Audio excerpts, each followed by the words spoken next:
Berniat mengabarkan gugatan cerai, seorang istri tewas di rumah suaminya. Korban ditemukan dalam kondisi tubuh terikat dan dibungkus kain berwarna merah.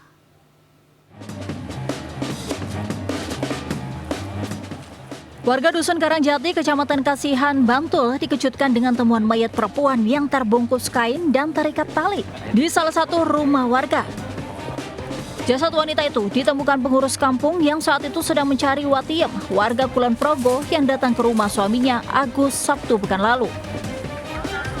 Saat mendatangi rumah Agus, pintu rumah terkunci. Mereka juga mencium bau menyengat dari dalam rumah Agus. Pengurus kampung segera menghubungi polisi untuk membuka paksa pintu rumah tersebut dan mencari sumber bau menyengat. Dari pihak keluarga Mbak Wati itu mau ke sini intinya untuk mau mengetahui posisi motornya di mana karena sudah 2 hari nggak pulang, motornya di mana dan keberadaan Bu Wati di mana. Mau klarifikasi ke Mas Agus. Nah itu kan lewat adik Mas Agus. Setelah berhasil masuk rumah, polisi menemukan sumber bau menyengat berasal dari bungkusan kain berwarna merah di salah satu ruangan. Bungkusan itu berisi jasad wanita dalam kondisi terikat. Diduga wanita itu adalah Watiem 33 tahun yang merupakan mantan istri pemilik rumah, Agus. Itu masih kita dalami karena hasil dari forensik juga masih belum keluar seperti itu. Ini nafis di sini masih belum dibuka semua ya. Maksudnya jadi untuk penyebab kematian dan lain-lain kami juga masih menunggu dari nafis seperti itu. Masih menunggu dari forensik ya, dari kedokteran forensik. Watiem tewas setelah mengabarkan gugatan cerai ke suaminya Agus. Polisi mengamankan Agus untuk pemeriksaan lebih lanjut. Agus ditangkap di tempat persembunyiannya saat akan pergi keluar kota. Dari Bantul, Yogyakarta, Tresna Purwoko melaporkan. Pemirsa, 3 pelaku ganjal ATM ditangkap warga usai menjalankan aksinya di sebuah minimarket di Tangerang Selatan, Banten. Warga yang geram pun menghakimi para pelaku sebelum diserahkan ke polisi.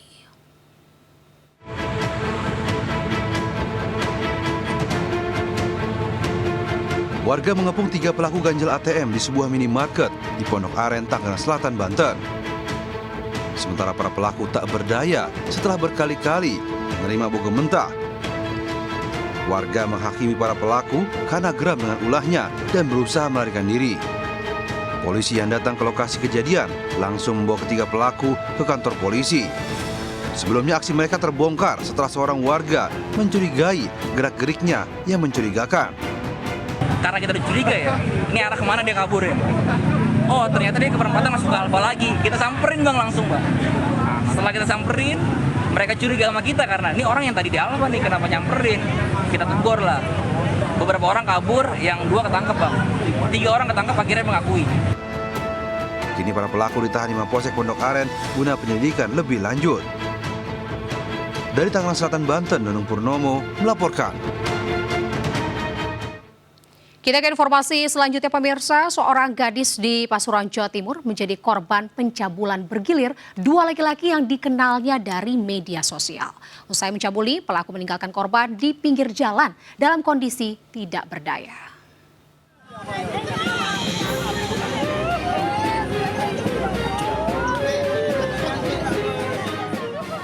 Warga menolong seorang gadis 14 tahun dalam kondisi lemas tak berdaya di Jalan Desa Kalireho, Kecamatan Gondang Wetan, Pasuruan. Korban yang masih pelajar SMP ini diduga mabuk berat setelah dipaksa minum miras oleh pelaku. Saat ditemukan, identitas korban belum diketahui dan akhirnya diviralkan di media sosial. Hasil penyelidikan polisi, pelajar SMP itu menjadi korban pencabulan 2 pelaku yang masih berusia 17 tahun. Korban mengenal pelaku melalui media sosial. Setelah kenal, korban dijemput dan kemudian diajak jalan-jalan oleh pelaku sampai akhirnya diajak pesta miras. Sempat dibawa oleh 2 orang laki-laki yang kenal di salah satu medsos yang kemudian diajak minum minuman keras di sebuah rumah yang kemudian katanya sempat disetubui. Menindaklanjuti hal tersebut, tim langsung melakukan pencarian terhadap 2 terduga pelaku yang kemudian pada malam harinya berhasil kita amankan. Dua pelaku yang masih di bawah umur itu dijerat Undang-Undang Perlindungan Anak dengan ancaman hukuman 15 tahun penjara. Sementara korban sudah dipulangkan ke rumah orang tuanya. Dari Pasuruan, Jawa Timur, Jaka Samudra melaporkan. Pemirsa, seorang pria tega bunuh suami dari wanita selingkuhannya usai terpergok di Ciracas, Jakarta Timur. Sementara 10 pria ditangkap karena menghakimi pelaku pencurian hingga tewas di Pasar Rebo, Jakarta Timur.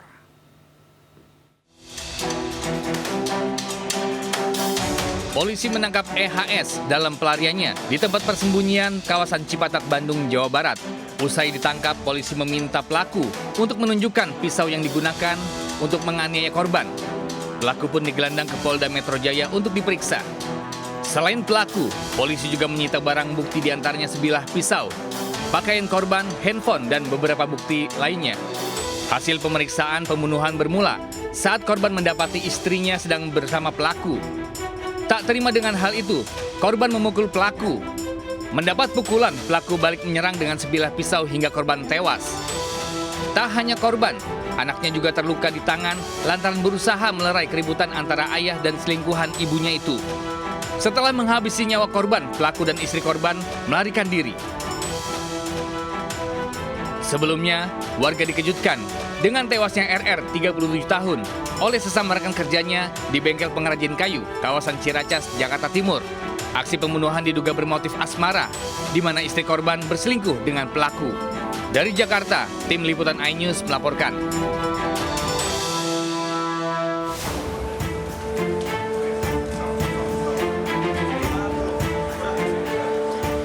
Sepuluh pria ditetapkan Polres Metro Jakarta Timur sebagai tersangka pengeroyokan di Pasar Rebo, Jakarta Timur. Mereka menganiaya seorang pria yang hendak mencuri ponsel dan dompet di sebuah proyek pembangunan ruko pada Oktober tahun lalu. Korban tewas setelah dirawat di Rumah Sakit Polri Kramat Jati karena luka parah di kepala.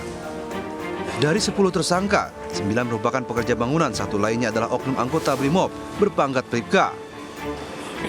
Dari keterangan polisi, oknum Brimob itu memang ditugaskan untuk menjaga lokasi proyek itu.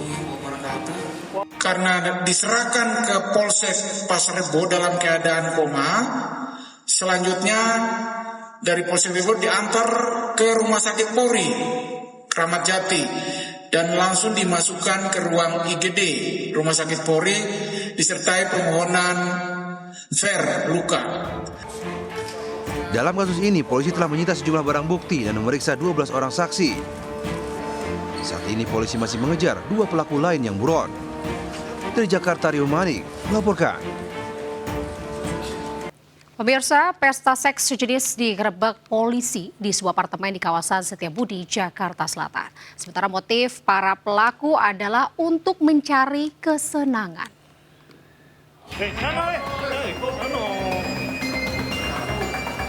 Polisi menggelandang 56 peserta pesta seks sesama jenis atau gay usai penggerebekan di sebuah apartemen kawasan Setiabudi, Jakarta Selatan.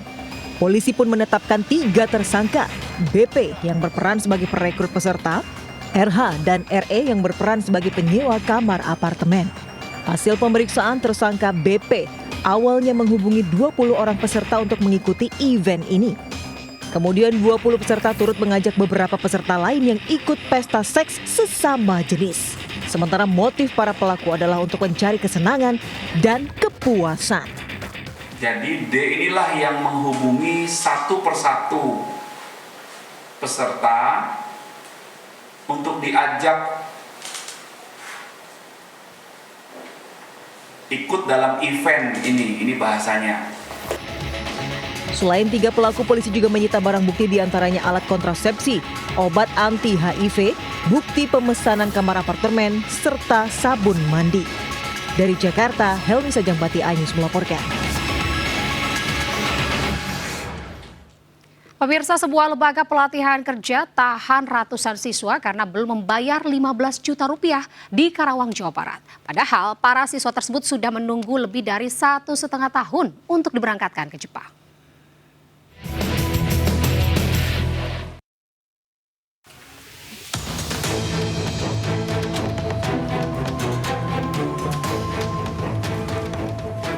Puluhan siswa Lembaga Pendidikan Kerja protes di kantor LPK tempat mereka belajar di Karawang, Jawa Barat. Mereka mengaku mewakili ratusan siswa yang ijazahnya ditahan karena belum membayar biaya sebesar 1,5 juta rupiah. Selain itu, sebagian siswa juga menjaminkan PPKB kendaraan mereka untuk belajar di LPK tersebut. Namun setelah pelatihan selesai, ijazah tak kunjung diberikan. Padahal para siswa memerlukannya untuk melamar kerja. Sampai sekarang belum dibalikin atau seperti apa? Belum sama sekali ijazah. Pernah diminta nggak? Pernah diminta. Pernah saya meminta terkait ijazah tersebut. Jawabannya? Tetapi ijazah tersebut ternyata ada di Jakarta yang tadi disebutkan. Akhirnya karena emang saya membutuhkan banget waktu itu dan emang dadakan juga kebutuhannya itu. Ijazah ini disimpan untuk keseriusan teman-teman peserta. Jadi kalau misalkan nanti dia masuk kemudian selama begitu masuk pas 2 bulan berikutnya ternyata ada lowongan kerja tempat yang lain, dia akhirnya tinggalkan LPK. Kan seperti itu. Para siswa saat ini sudah melaporkan LPK tersebut ke pihak kepolisian atas dasar penyalahgunaan dokumen berharga. Dari Karawang, Jawa Barat, Rudi Setiawan melaporkan.